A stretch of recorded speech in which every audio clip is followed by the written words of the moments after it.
안녕하십니까, 하경민입니다. 기다리던 이벤트가 마무리가 됐습니다. FOMC 회의 결과가 나왔고 점도표가 나왔는데 하나하나 자세하게 진단을 하는 시간 오늘 첫 번째로 준비를 했습니다.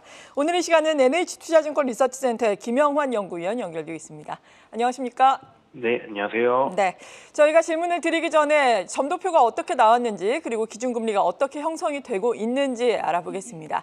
예상을 했던 것처럼 미국의 연준은 기준금리 5.25%에서 5.5%로 동결을 했습니다. 지금 7차례 연속 동결을 하고 있는 상황이고요. 우리나라의 한국은행도 지금 3.5%에서 계속해서 동결 기조를 이어가고 있는 상황이죠.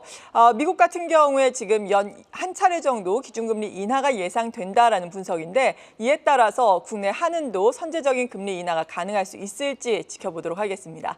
연준 위원들의 기준금리 전망이 나오고 있는 상황입니다. 점도표 지금 올해 기존에는 한 3차례 정도 기준금리 인하하지 않을까라고 점도표를 통해서 알 수가 있었는데 이번에는 한 차례 전망이 나오고 있는 상황입니다. 그럼에도 불구하고 지금 미국에서는 예상치를 하회한 CPI를 점도표에서 반영하지 않은 것이 아닌가, 9월에 기준금리를 인하할 수도 있지 않은가 이런 이야기도 나오고 있는 상황입니다.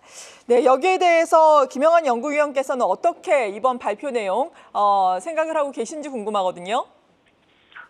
네, 금융시장은 이번 FOMC에서 어차피 점도표가 3월보다는 조금 더 상향될 거라는 거는 기정사실로 받아들이고 있었고요. 다만 2번 정도 연내 인하를 2번 정도 한다고 하면 비둘기파적으로 해석하려고, 그리고 한 번만 인하한다라고 하면은 매파적으로 해석할 수 있는 이런 정도의 기준을 가지고 있었거든요. 그런데 실제로 점도표에서는 한 번만 금리 인하를 하겠다라는 전망을 내놨기 때문에 이것만 액면 그대로 보면 매파적이라고 보는 게 맞겠습니다. 그런데 파월 의장이 기자회견 Q&A에서 이번 점도표가 5월 물가 지표 발표까지를 충분히 반영했냐, 그러니까 반영한 위원도 있지만 다수는 반영하지 않았다, 이런 언급들을 했었어요. 그 얘기는 5월 물가 안정까지를 반영한다면 2번 인하를 지지하는 연준 위원들이 더 많았을 수 있다는 얘기잖아요. 그렇기 때문에 파월 의장의 얘기랑 이번 점도표를 같이 섞어서 생각해 보면 이번 CPI의 하향 안정세까지를 감안하면 사실 이거는 2번 인하라고 보는 게 맞다, 이런 해석들이 좀 힘을 얻었던 것 같고요. 또 한편으로 파월 의장이 물가 안정에 뚜렷한 시그널로 적어도 3달치 데이터는 확인하고 싶다, 이런 얘기들을 했었는데 지금 물가가 안정되기 시작한 게 4월부터 5월까지였으니까 6월 물가까지를 구체적으로 확인하는 게 좀 중요합니다. 그리고 6월 물가까지가 안정된다라고 하면 그게 7월 FOMC 전이기 때문에 아마도 7월 FOMC에서는 조금 전향된 생각들이 나올 수 있지 않느냐, 이런 기대감들이 있는 것 같고요. 주식시장 또한 이를 반영해서 9월 금리 인하 확률을 전일 대비해서는 한 10%포인트 가량 더 높아졌진 한 40% 중반 정도로 점치고 있거든요. 이런 걸 감안하면은 이번 발표 결과가 주식시장에는 별로 나쁘게 작용하지는 않은 것 같다, 이렇게 보입니다. 네, 일단은 이에 따라서 나스닥 지수, S&P 500 지수 사상 최고치를 경신했습니다. CPI가 FOMC가 열리는 도중에 또 발표가 됐기 때문에 이를 반영하지 못한 연준 위원들도 있다라는 분석, 이에 따라서 연내 2회 인하 가능성도 있다라고 말씀해 주셨는데 이에 따른 국내 증시의 방향성을 어떻게 보시는지 궁금하거든요. 지금 2,750선이 상단에서 아주 강한 저항대가 되고 있는데 뚫고 좀 올라갈 수 있을까요? 어떻습니까? 예, 긍정적으로 보고 있습니다.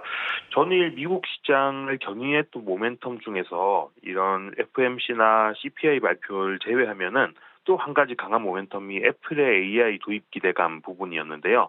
최근에 애플이 이틀 연속해서 주가가 오르면서 이틀간 10% 이상 상승을 했는데 이게 그 애플의 개발자 회의 WWDC에서 오픈AI의 GPT 모델을 애플 기기에 탑재하겠다라고 발표한 이유였어요.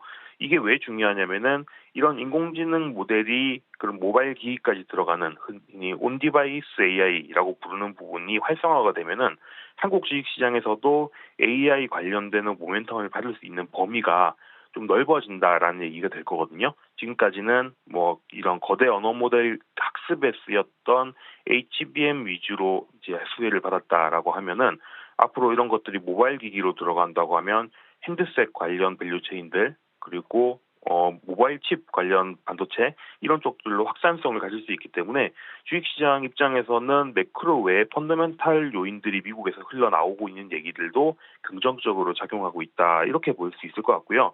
특히나 이런 매크로 불확실성이 많이 제거된 상황에서 우리가 7월부터 8월까지는 주요 기업들의 실적 발표 시즌이기 때문에 이런 시기를 맞이하게 됐다는 점은 좀 긍정적이다 이렇게 해석할 수 있겠고요.